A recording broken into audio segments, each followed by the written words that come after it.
नमस्कार मित्रों, आप लोग के सामने मैंने भी एक चीज़ कई बार आपके सामने जिक्र किया है कि हमारे हिंदुस्तान की आज़ादी में पता नहीं कितने ही ऐसे लोगों का बहुत बड़ा योगदान है जिसको इतिहासकारों ने कभी आगे आने नहीं दिया और वो इतिहास के अंधकार में गुम होकर रह गए हैं। उन्हीं में से एक क्रांतिकारी की कथा मैं आपको सुनाता हूँ। एक क्रांतिकारी वीर सोहनलाल पाठक। कितना आसान है कह देना कि आज़ादी हमें बिना खटक बिना ढाल मिल गई। यदि इसमें जरा भी दम या सच होता तो बलिदान हो ये क्यों होता।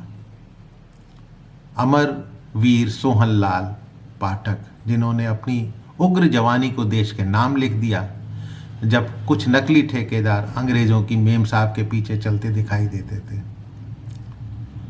सोहनलाल पाठक, उनका जन्म पंजाब के अमृतसर जिले के पट्टी गांव में 7 जनवरी 1883 को हुआ था।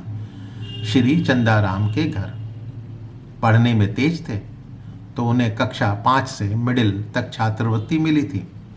मिडिल क्लास उत्तीर्ण कर उन्होंने नहर विभाग में नौकरी कर ली। फिर और पढ़ने की इच्छा हुई तो नौकरी छोड़ दी। नॉर्मल परीक्षा उत्तीर्ण कर वो लाहौर के डीएवी स्कूल में पढ़ाने लगे। एक बार विद्यालय में जमालुद्दीन खलीफा नामक निरीक्षक आया। उसने बच्चों से कोई गीत सुनवाने को कहा। देश और धर्म के प्रेमी पाठक जी ने एक छात्र से वीर हकीकत के बलिदान वाला गीत सुनवा दिया। इससे वो बहुत नाराज हुआ। इन्हीं दिनों पाठक जी का संपर्क स्वतंत्रता सेनानी लाला हरदयाल से हुआ था। उनसे प्राय मिलने लगे। इस पर विद्यालय के प्रधानाचार्य ने कहा कि यदि हरदयाल जी से संपर्क रखेंगे तो उन्हें निकाल दिया जाएगा। ये वातावरण देखकर उन्होंने स्वयं ही नौकरी से त्यागपत्र दे दिया। जब लाला लाजपत राय जी को ये पता लगा तो उन्होंने सोहनलाल पाठक को ब्रह्मचारी आश्रम में नियुक्ति दे दी। पाठक जी के एक मित्र सरदार ज्ञान सिंह बैंकॉक में थे। उन्होंने किराया भेजकर पाठक जी को भी वहीं बुला लिया।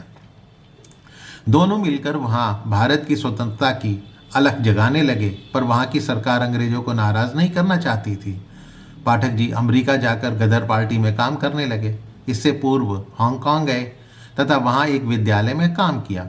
विद्यालय में पढ़ाते हुए वो छात्रों के बीच प्राय देश की स्वतंत्रता की बातें करते थे। हांगकांग से मनीला चले गए और वहाँ बंदूक चलाना सीखा। अमेरिका में वे लाला हरदयाल और भाई परमानंद के साथ काम करते थे। एक बार दल के निर्णय के अनुसार उन्हें बर्मा होकर भारत लौटने को बोला गया। बैंकॉक आकर उन्होंने सरदार बुड्ढा सिंह और बाबू अमर सिंह के साथ छावनियों में संपर्क किया। वे भारतीय सैनिकों से कहते थे कि जान ही देनी है तो अपने देश के लिए दो। जिन्होंने हमें गुलाम बनाया है, जो हमारे देश के नागरिकों पर अत्याचार कर रहे हैं, उनके लिए प्राण क्यों देते हो।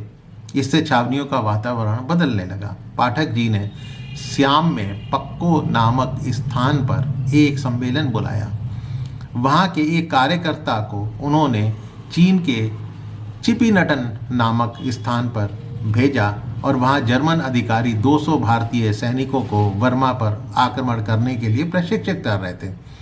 पाठक जी वस्तुतः किसी गुप्त लंबी योजना पर काम कर रहे थे, पर एक मुखबिर ने उन्हें पकड़वा दिया। उस समय उनके पास से 3 रिवॉल्वर, 250 कारतूस मिले थे। उन्हें मांडले जेल में भेज दिया गया।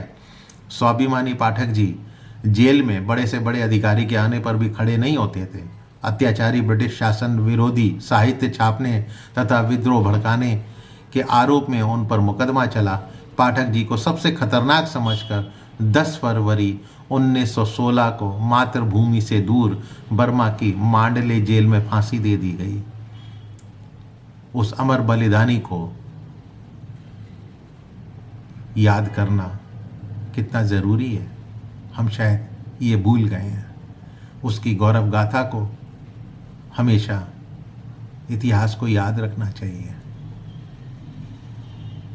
आशा करता हूँ ये कथा आपको पसंद आई होगी। यदि पसंद आई हो तो अपने इष्ट मित्रों के साथ इसको शेयर कीजिए, मेरे चैनल को सब्सक्राइब कीजिए और अपने आने वाली जनरेशन तक ये कथाएं ज़रूर पहुंचाइए, ताकि उनको भी ये पता लगे कि हमारा इतिहास कितना गौरव से भरा हुआ है।